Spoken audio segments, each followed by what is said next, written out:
Hello and welcome to Real Health Conversations. I'm your host, Leah Williamson. Just me today. Holly is with her family, so just me. I do have a new little dog that we've just adopted. His name is Mr. Teddy Bear. He's a very cute little Maltese, and he's just a little bit anxious. So if you do happen to hear any noise in the background, I do apologize. It is just Mr. Teddy Bear, but at the moment he's having a nice little snooze. So hopefully he'll stay that way during the duration of the record today. Today, I'm going to be talking a little bit about ways you can reduce your stress with meal planning and preparation. It's a topic that's dear to my heart, and I'm hoping that you'll learn some tips and tricks and maybe be able to put some of these into place and into your family to help you to reduce some stress that you may be having around meal times. And if you don't have a family either, it's perfectly fine to implement some of these around whether it's just you and your partner, you and some housemates, whatever it might be, you on your own. You may want to, some of these techniques can be really helpful for you as well. So I'm hoping that you'll get some good actionable takeaways out of this podcast today. If you are a visual person, if you head over to our YouTube channel, you'll be able to see the slide deck that I have that goes with this presentation as well. And the best way to find our YouTube channel is to just head to our show notes, which is still under Low Carb Conversations, which is www.lowcarbconversations.com. Just head over there. There'll be a link to the YouTube video, and then you can watch the slide pack that goes with that. But of course, if you're listening to the podcast, as always, perfectly fine to just keep listening along. I'll describe any pictures that are necessary to see if you need to see them, but I don't think there is any. All right. Well, yes, today I'm going to be talking about ways to reduce stress with meal planning and preparation.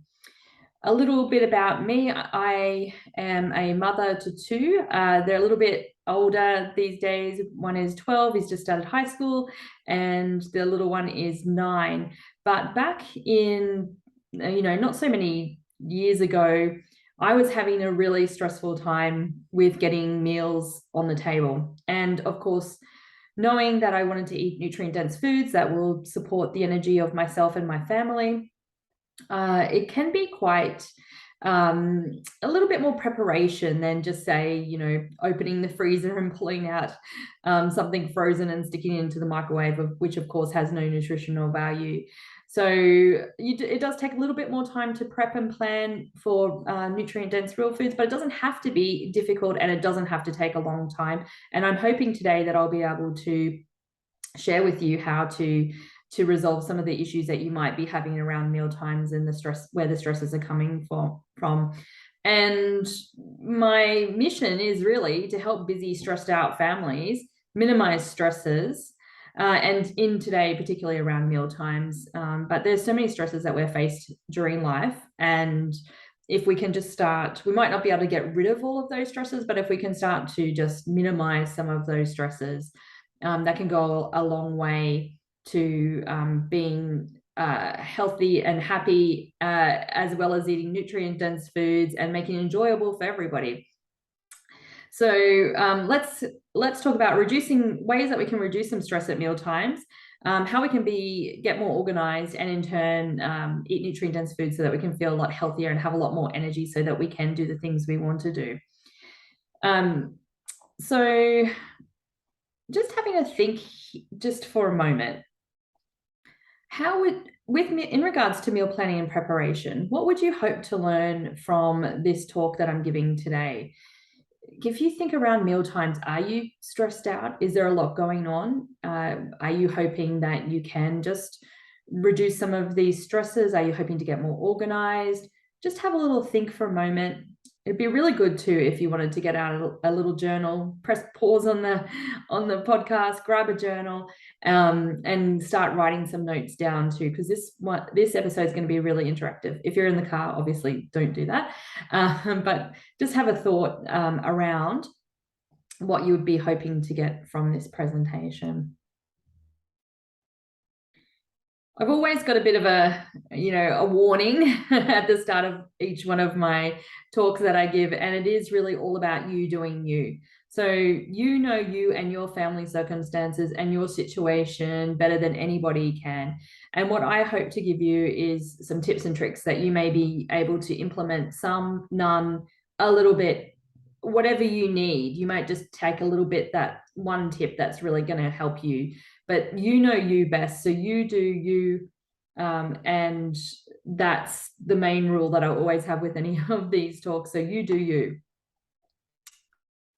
Now, thinking about your meal times, are your meal times a pleasant family gathering where everybody's sitting around and smiling at one another and fully present and enjoying the food that you've spent hours preparing in the kitchen, or whatever time it's taken to prepare in the kitchen, and then placed onto the table, and everybody's in a calm and relaxed state?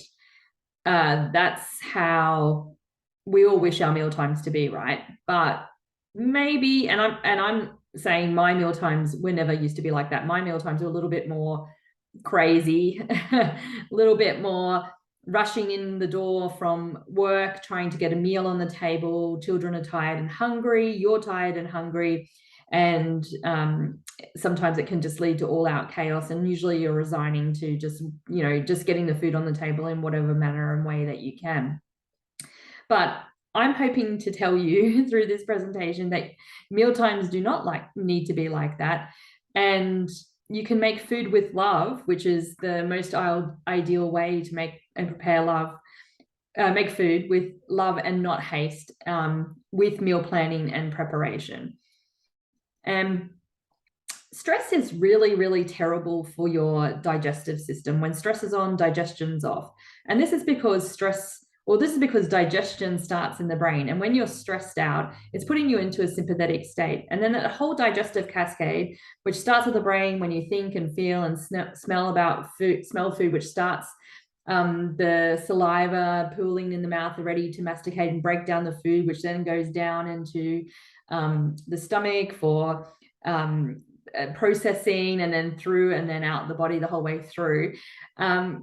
If you're stressed out and in a sympathetic state, you're not going to have any of those actions starting to happen. So when we're constantly stressed, we might be just, do you ever feel like you just ate your meal and you had no idea what you'd just eaten? Like you had just shoveled it into the mouth because that's what you needed to do.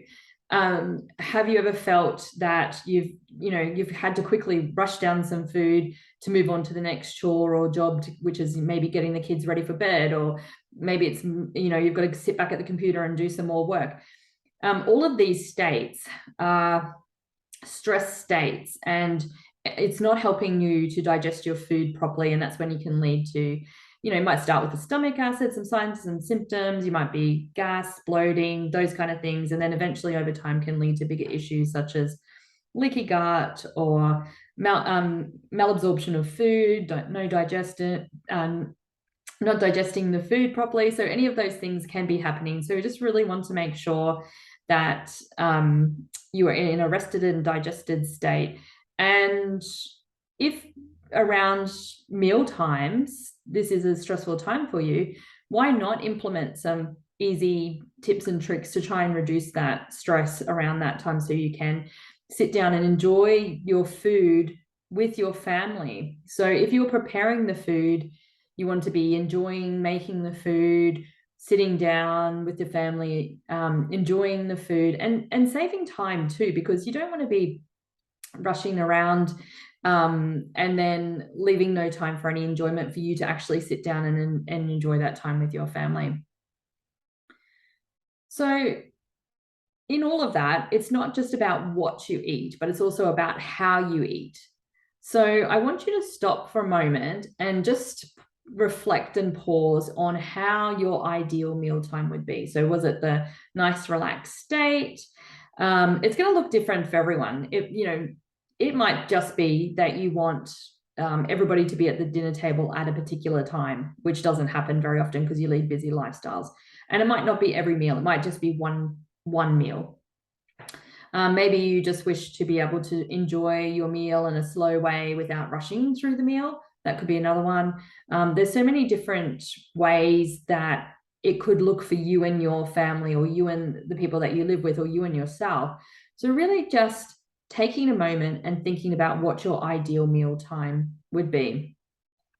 I like to call this the ceremony of eating. So writing down, jotting down how your ceremony of eating looks.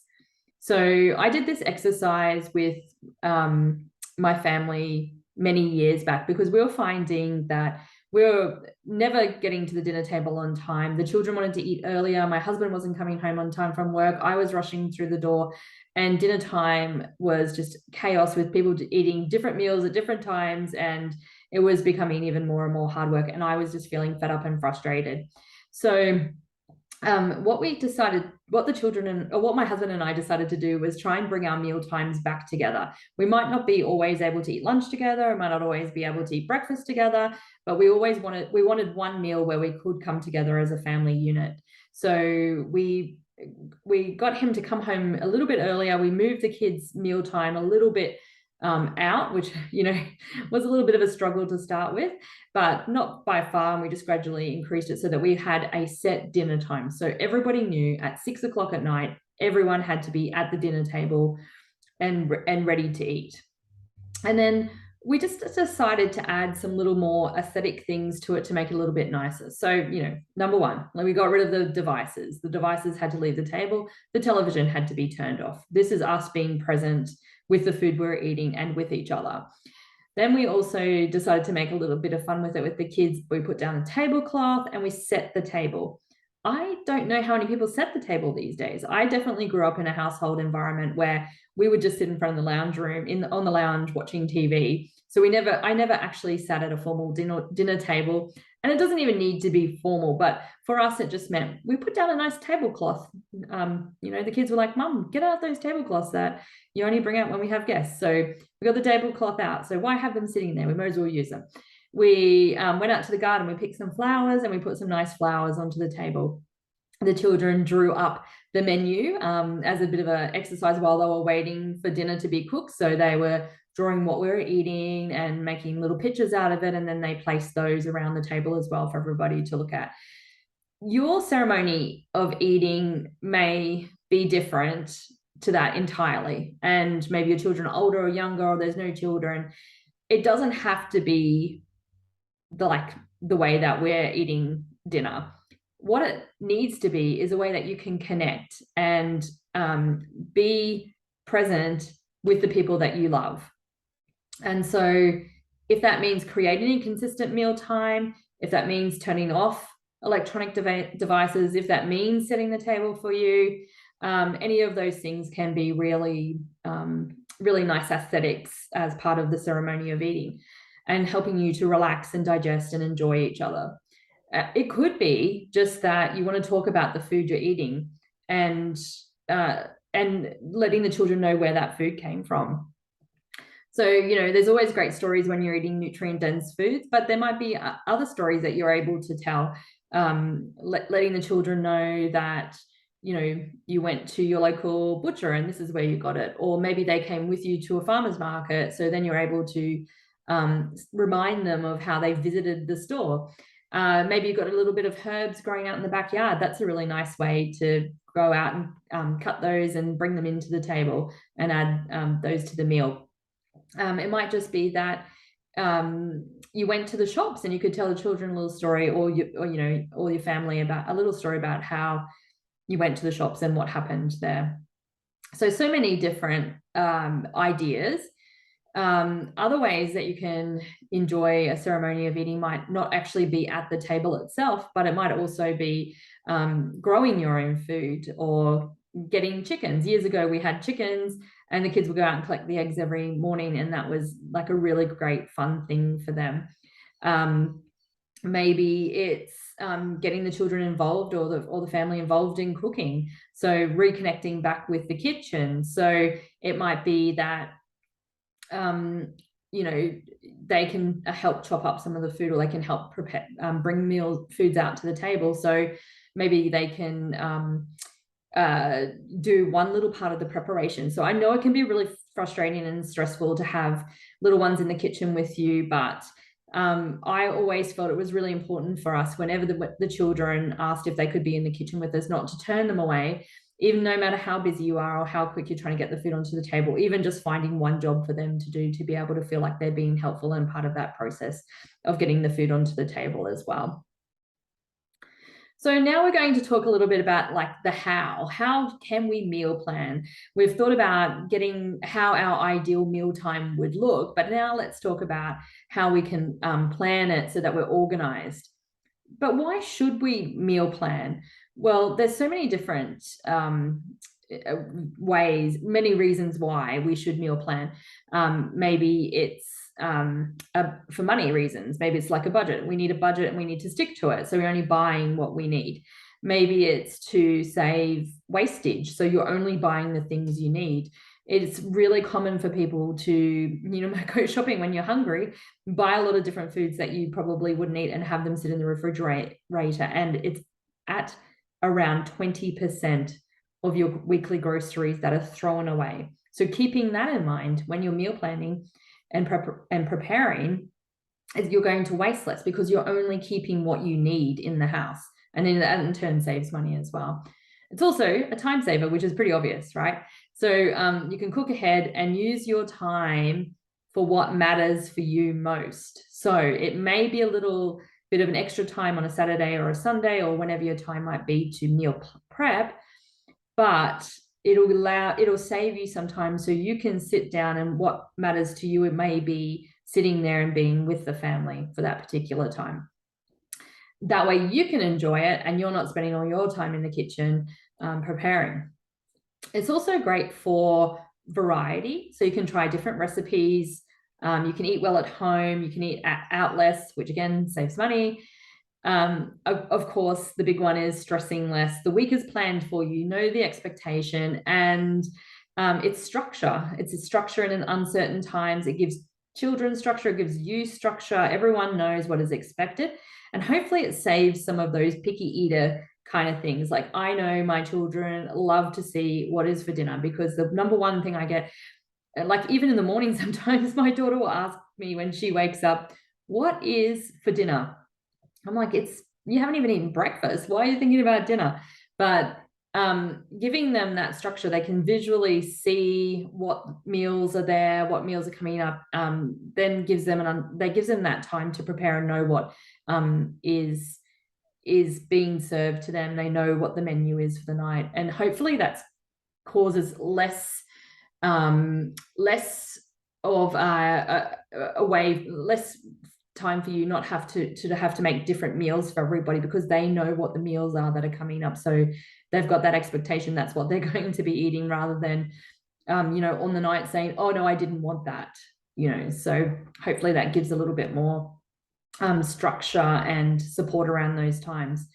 And it's also an energy saver for you, and it's also an energy saver for the environment, because when we move into meal preparation, I'll give you some tips on how you can minimize your time to maximize the efforts that you're making.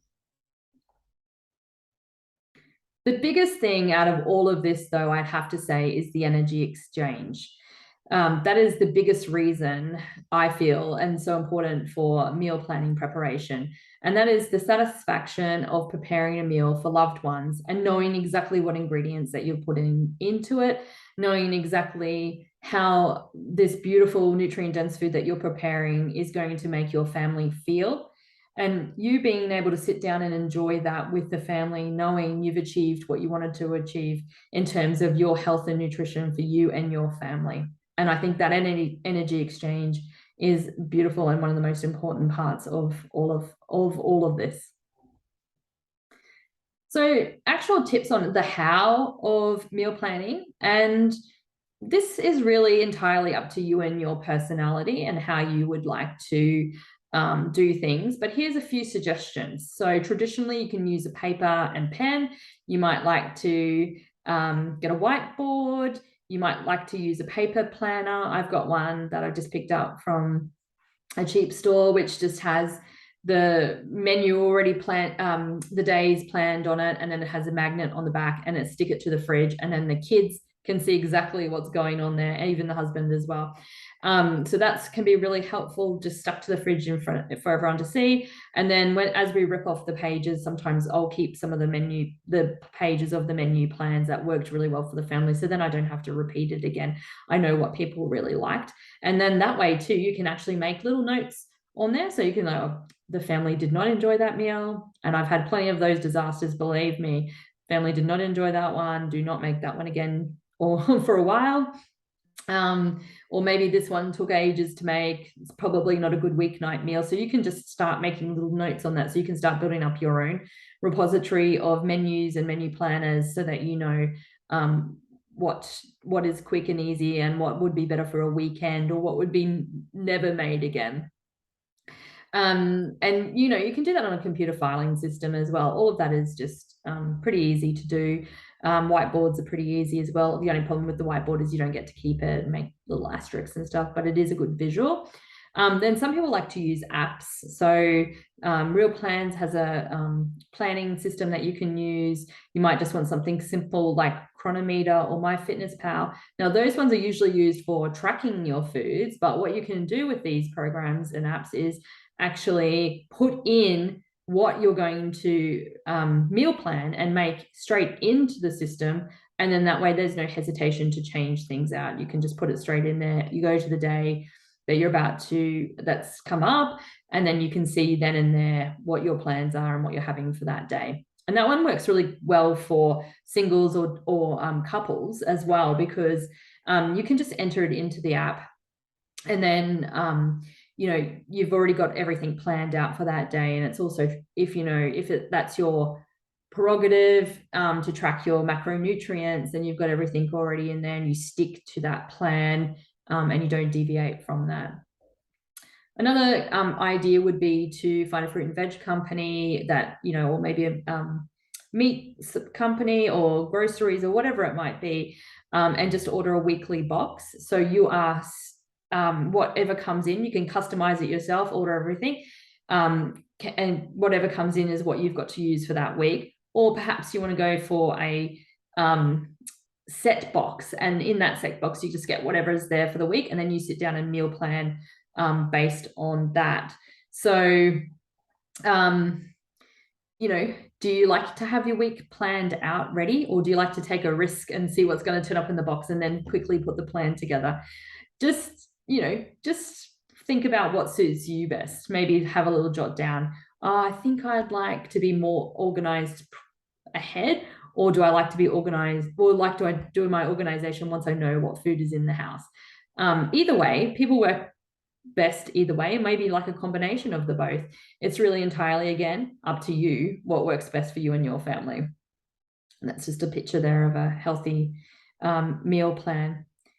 Then, if you are a pre-planner, like I am, like to have everything planned out before you do the shopping, then sit down and just have a think about when you'd like to do your meal planning. I like to do mine on a Friday night. It's the end of the week. I've got the weekend to do shopping, get boxes delivered, whatever it might be. And I know that I don't typically go out on a Friday night. I'm sitting down on the couch watching a movie or something with the family or my husband. So I can just go in and start organizing what the week is. The first thing I like to do is start by listing out all of the events that I have coming up for the week.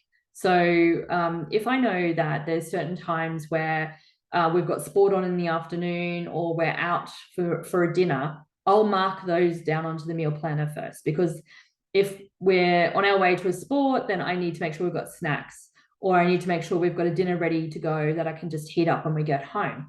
If we're going out, then I've got a night off, so I don't need to plan anything for that. But what I want to do is make sure I've got the food for the next day. So especially if it's going out for a bit of a night, the next day you want to make sure you've got all the food ready to go in the house, which doesn't keep leading on to wanting to buy more takeaway, etc. And then build up a collection of recipes that your family loves and they love. All right, so in my house, I know they love butter chicken. That's a really favorite one for them. I've probably mentioned this on previous times before, but we have the cauliflower rice. The kids like the rice. bolognese, we have the zoodles, the kids like the gluten-free pasta or whatever it might be. But these are non-negotiable meals that I know my children will eat without fail. Taco night. They always love taco night. They'll eat those every week. They will not cause a fight. They're on the nights that I know that maybe we're getting home a bit later, so I need something ready to go. So there's no fighting or arguing. This is my no-brain dinner.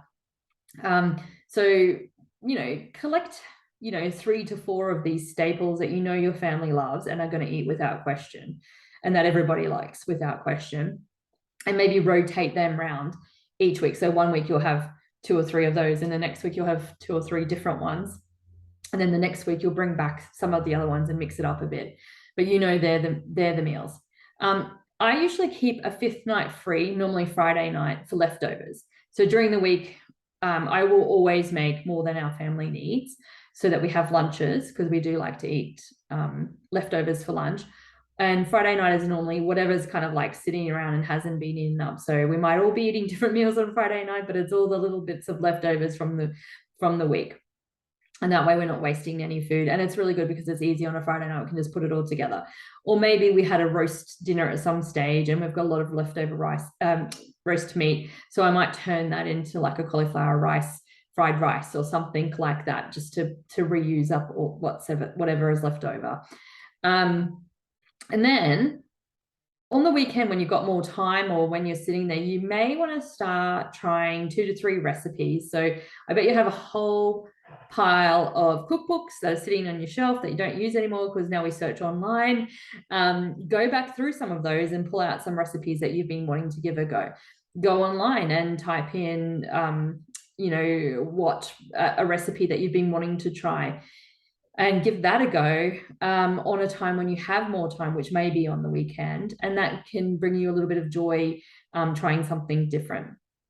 If you're just stuck totally and have no idea what to do, a good idea is always just starting with the protein. So sometimes I find lack of inspiration, not sure, but I do know what's in the freezer, and I might just write, we've got pork chops, and I'll just start with pork chops, and then I'm like, okay, what do I need to go with that? Oh, I might like some veggies with that, or maybe I want a salad with that, or start working through building the meal from the protein, knowing what I have already in the freezer or fridge or whatever it might be. And then also on that meal plan, so it's getting a bit crowded on the meal plan, so that's why you need something that is really great visually. You want to start putting your meal prep into the meal plan. So if on Sunday you need boiled eggs for salads, later on you're going to put on Sunday that you want, while you're making the meal that you have down for your meal planner, that you need 6 eggs boiled at the same time, so you can do that while you're in the kitchen. So let's talk a little bit more about meal preparation then, so that it all starts flowing together. So my top tips on meal preparation are to devote a few hours to it each week. So for me, Sunday works best because that's when we're all home in the afternoon and I can get things organized and ready for the week. So I'll do some prep then, and then I may do a midweek prep as well, depending on what's needed during the week or how long things are going to be able to last. But what you need to do is set up your system and what works best for you. Years ago, Sarah Wilson, she's an Australian author, had a book called Simplicious. And in it, she described finding your flow. And I really like that whole notion around finding your flow and what works for you. So she would talk about, while you've got the oven on, can you add another tray of roast veggies to really maximize make the most of the time that you have in the oven. So you're only turning the oven on once, or maybe you want to cook a slice or some kind of biscuits or something for the children for the week for school lunches. So you can do that at the same time you're cooking a roast in the oven, so that you're really making the most of that time. She also described using 1 to 2 fun projects if you're into that kind of thing, like trying to ferment your food or dehydrate your food. So that can always be fun too if you're looking for little fun foodie projects to put in there, and also has a good health benefit for you as well. I really like making beet kvass. It's super easy to make and doesn't take up a lot of time, like fermenting sauerkraut and like cabbage does. But the beetroot's like pretty easy just to put in there. You can look up plenty of recipes online for that. And that could be just something that you're doing at the same time you're doing all your meal prep. And there was a cookbook a while ago that had lots of really great meal tips in it by Melissa Jarwin, and it was called Well Fed. And so some of the older paleo people might remember her. And she talks about running your kitchen like a restaurant. So in a restaurant, you'd make your curries to last and eat them a few days later, because by then all the flavors will have infused through the meal so that they are actually more tastier. And so if you know you've got sport coming up on a Wednesday night, you might want to make your curry on the Monday night, have it there. I've got a Instant Pot which just cooks it really great, and then eat it a couple of days later. But if there's something like just a protein, like maybe doing some barbecue steak or something like that, then you want to eat those types of meat that are cooked, that need to be eaten straight away. So you're not going to cook a steak on a Monday and eat it on Wednesday. It's not going to taste the same. You want to eat that protein right then and there. So just thinking when you're doing your meal planning, how that all fits in. Do I need to eat this meal right away for the most tastiness, or can it last a couple of days, flavor infusing, and taste much better a bit later on? So think about that when you're doing your meal preparation as well. I have a little ebook called The Chicken Story, which basically takes one whole roast chicken and turns it into many different meals. And it's just a really easy way to see how you can, just take one thing and make many meals out of it by doing meal preparation and planning. If anyone is ever interested in that ebook, just send me an email. You can contact me at the Low Carb Conversations page, and I'd be happy to email that through to you. It's just a fun little book that you can, with some ideas. But here's a sample Sunday cook up that I might do. So I might boil 6 eggs ready for the week. I will have 1 whole chicken. I cook that chicken in the Instant Pot and start a smaller broth with that chicken, almost like I'm steaming that chicken. Then I take the chicken out, but leave the broth in there, the small part of the broth. Add more water to it, add more veggies to it, and make a chicken broth out of it. Put the bones back in, and I've shredded the chicken. I'll use that chicken for dinner, lunches, whatever it might be. At the same time, in the oven, I've got 2 trays of roast veggies happening there. So I've got extra veggies for the rest of the week. And then I've also got a tray of granola. So maybe making like a coconut kind of nut granola to put on top of yogurt or something like that. So putting that in the tray in the oven at the same time. You can also make a frittata for breakfast during the week. So all of this is happening while the oven is on. At the same time, I might prep some salads or some extra vegetables. I might bake something for school lunches, like I was mentioning before. And then I can also have in the slow cooker another meat or something cooking as well. So that way I've kind of kept everything fairly similar in terms of what I'm needing, like the oven, I'm needing the Instant Pot, the slow cooker, but I've made many meals out of that, which can be useful for the week. So that's just a sample idea. When we're talking about batch cooking or wanting to make more than, or making more ahead, you can start by doubling or tripling recipes. That can be really helpful with whatever the quantities are needed. And so like with my family of 4, we always cook for 6 to 8. So I always buy extra and make sure we have that extra because we like to eat the leftovers. And it just takes that fuss out of what to eat for lunch. You've got leftover for dinner. And you may, with the batch cooking, you might just want to make a little bit extra each time. It doesn't have to be heaps, and freeze one of those meals. So that would be a little bit slower to build up, but it would be handy because then you'll always have some meals ready to go in the freezer whenever you run out. So, if you're batch cooking items with ingredient crossover, that can be always helpful too. For example, maybe if you've got like 4 onions that you need over all the meals that you'll be cooking, you can chop up the 4 onions. My favorite way of doing this is my cook once, make many, and I'll show you an example of that in a minute. But basically, I might just cook one big pork and shredded pork and shred all that, or one big beef roast and shred all that for shredded beef. and then make many different meals out of that. So in order not to feel like it's, it's the same meal over and over, oh, I just cooked this huge roast pork or huge roast beef, and now I've got to eat this beef over and over for days on end. In order to avoid that, and this was a little bit of fun my family had over COVID as well, we'd have a theme night.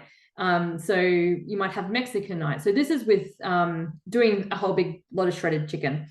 So basically I've just done the big lot of shredded chicken with no herbs or spices, just cooked in a bit of broth. And then I've turned it into, one of the nights I'll turn it into Mexican night when I pull it back out of the freezer. So I'll just freeze it down into portions. It's plain, but then when I pull it back out, that's when I'm going to add spices and things to it. So Mexican night, I'm just going to add some Mexican spices, some cumin, paprika, all those kind of spices that make up the Mexican style. And then I might make a chipotle mayonnaise to go with that, and maybe like a flatbread. And the flatbread's just made out of maybe some almond meal or tapioca or something like that.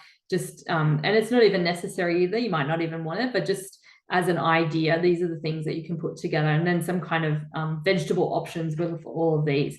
A Greek night, you can do the same thing. Greek spices. Instead, you're making tzatziki, which is just the cucumber and yogurt. Then you might want Indian night. So then you do Indian spices, and then that's with the Raida, that's cucumber and yogurt as well with Indian spices. And then maybe Thai chicken curry. So you've got Thai spices, cauliflower rice. So this is just, 4 different ways that we've turned plain old shredded chicken into many different meals.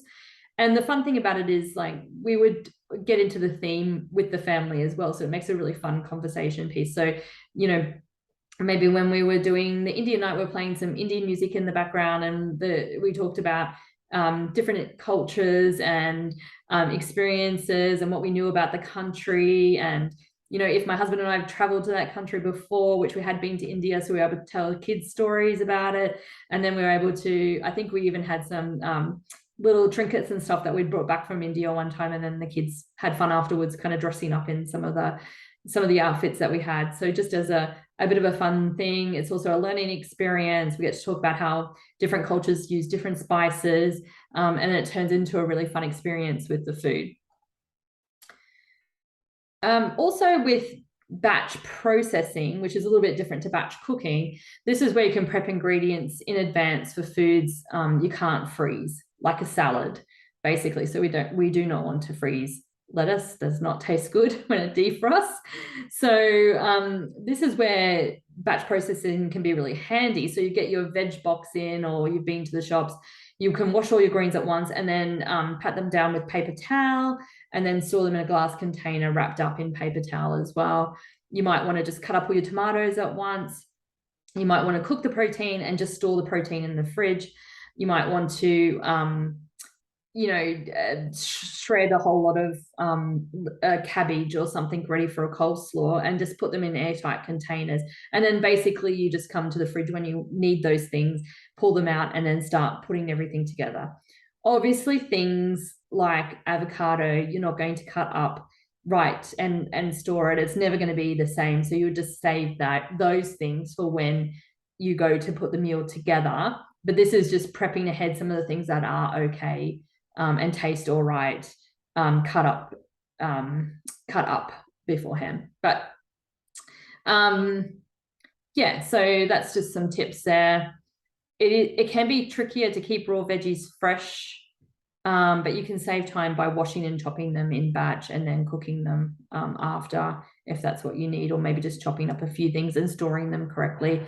And the best way to find out how to store things, I find, and what to store them in, is to go to Google, and there's so much information there. It would just make my talk today even longer if I added all of that in. So there's plenty of different resources out there to help you with that.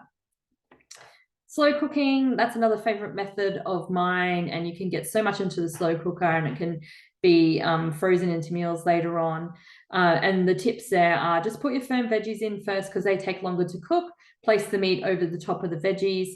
That can be really handy. Sometimes the meals can be a bit more liquidy in a slow cooker. So so just reducing some of the liquid that you're putting. You don't need as much liquid in a slow cooker unless you're making a soup or a stew or something like that. And these days, some of the slow cookers are pretty fancy. You can take the lid off and let it cook for a bit if you need to cook down. Yeah, and then if you've got any soft veggies, I normally just throw them in at the end. So like if I'm doing like a Thai green chicken curry and I want to put some green beans in there and some broccoli or whatever it might be, I will actually just have those veggies chopped up, and then after I've cooked the curry, I'll just throw the veggies in at the end before I serve, stir them around, and then by the time I serve, they've already softened down and they're quite nice. All right, but with anything, the most important thing to do is breathe. And I feel like I need to take a breath because I've just been shouting lots of different information at you. But, you know, there's so many ways to do things. It's really just deciphering through the information, taking a big, deep breath and working what works best for you, like I've mentioned before.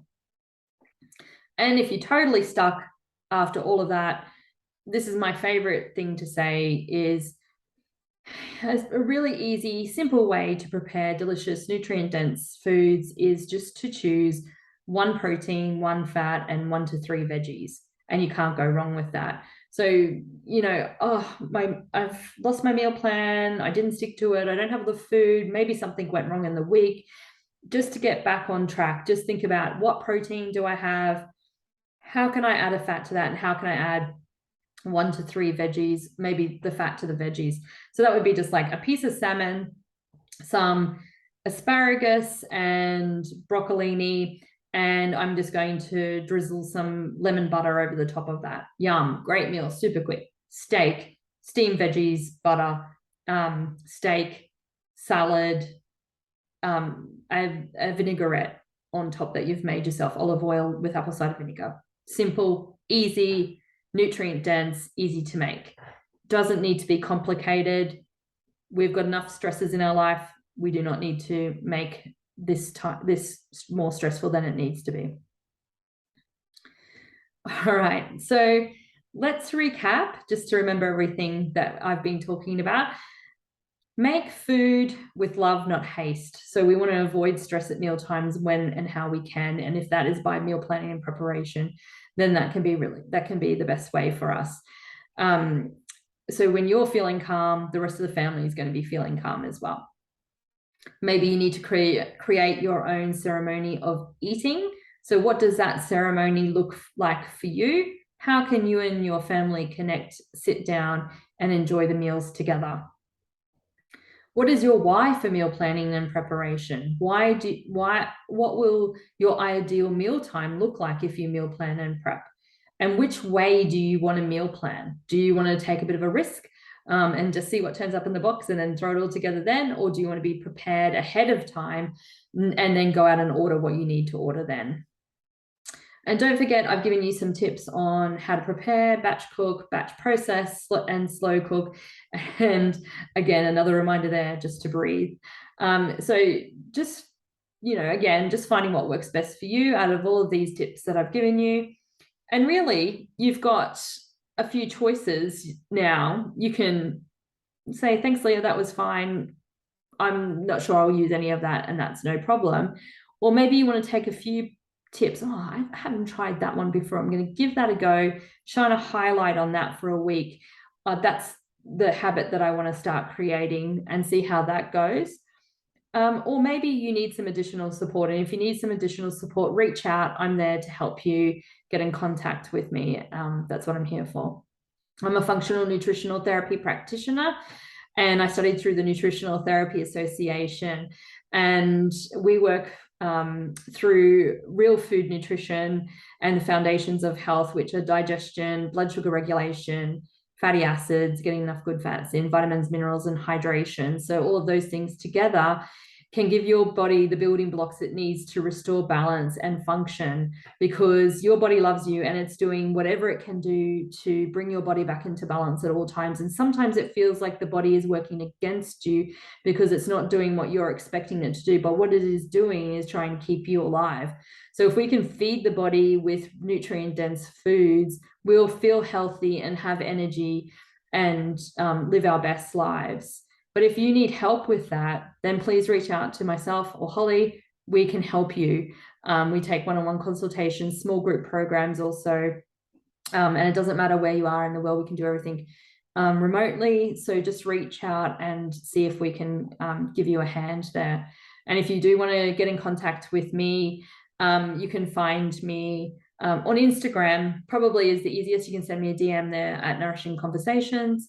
We hope you're enjoying listening to the Real Health Conversations podcast. We're trying to bring you important information that's happening in the real health world.